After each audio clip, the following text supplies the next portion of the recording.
The fact-finding mission on Myanmar recommended in its major report last September that states and private sector corporations and international financial institutions as well, like the World Bank and the International Monetary Fund, disengage economically from the Myanmar military. We made that recommendation at the time because we saw the military as the basic problem in Myanmar. It was at the heart of all of the very serious human rights violations, the very grave crimes under international law. And so the transformation of the military in its current form as a dominant political and economic actor is essential for change to occur in Myanmar and for these human rights violations to end. In this report, we've taken that recommendation further, or rather we've tried to give it substance by highlighting the areas in which the military is most active economically and the steps that need to be taken in economic disengagement. Our purpose is not a sanction against Myanmar. We would be very happy if the rest of the society and economic interests of the rest of the society flourish.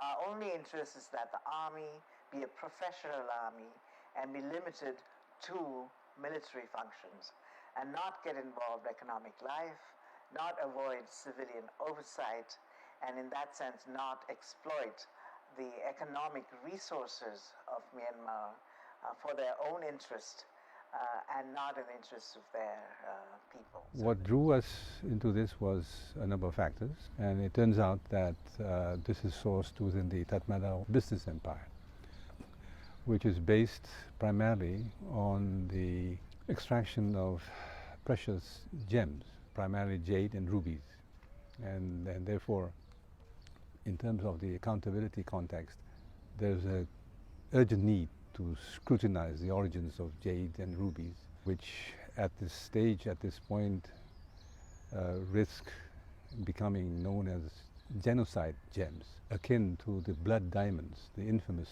blood diamonds.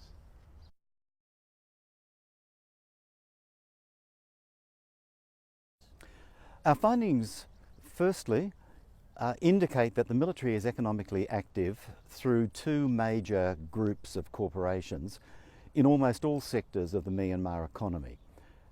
It's particularly active in the jade and ruby mining area, but other areas of mining as well, in construction, banking and insurance, tourism, the timber industry, and so on.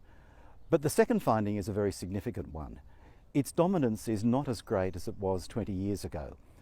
It's now possible to be involved financially, economically in Myanmar without having to be involved with the military.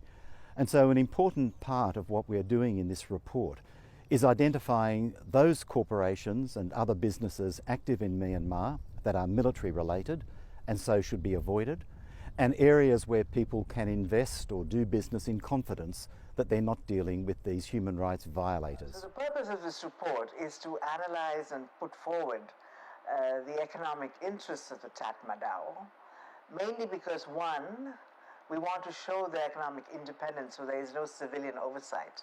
So they're allowed to function freely without ever being held in place as an army should be in the modern world. And secondly, the nature of some of those holdings is truly exploitative of the areas that they operate in.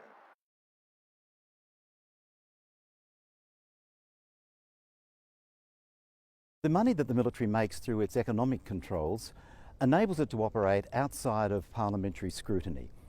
It's essential in any democracy that military forces be subject to control by civilian governments and be funded through normal parliamentary appropriations.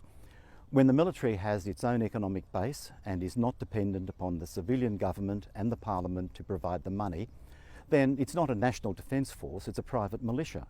And this essentially is what the Myanmar military has become, a private militia, funding itself outside parliamentary scrutiny and control.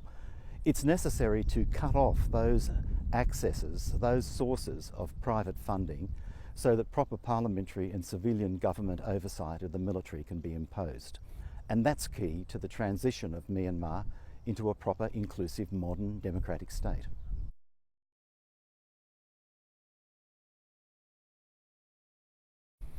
We've started the process of mapping the military's economic interests, and we've done that so that states, financial institutions and the private sector can act on our recommendation from last year to disengage economically from the military. Essentially, we have to cut them off from their sources of funding. And so that's what we're recommending, and we're helping people to do that by identifying those sectors in the economy and those corporate vehicles that the military uses to make its money. We would like to see international financial institutions like the International Finance Corporation not providing any money to projects that these corporations run. We would like to see the private sector not entering into joint ventures. We would like to see governments not providing any financial support, investment, development assistance through these military vehicles. So the linkages between Tatmadaw and the human rights violations, and our belief that in preventing that, in having sanctions against that, we can actually help the situation by getting the Tatmadaw to reform dramatically. We are now appealing also to the general public that we share the responsibility in doing something that will fundamentally change the situation, whereby accountability then can be pursued with effective actions on the basis of a complete exposure of the range, the scale, and the depth of the Tatmadaw business empire.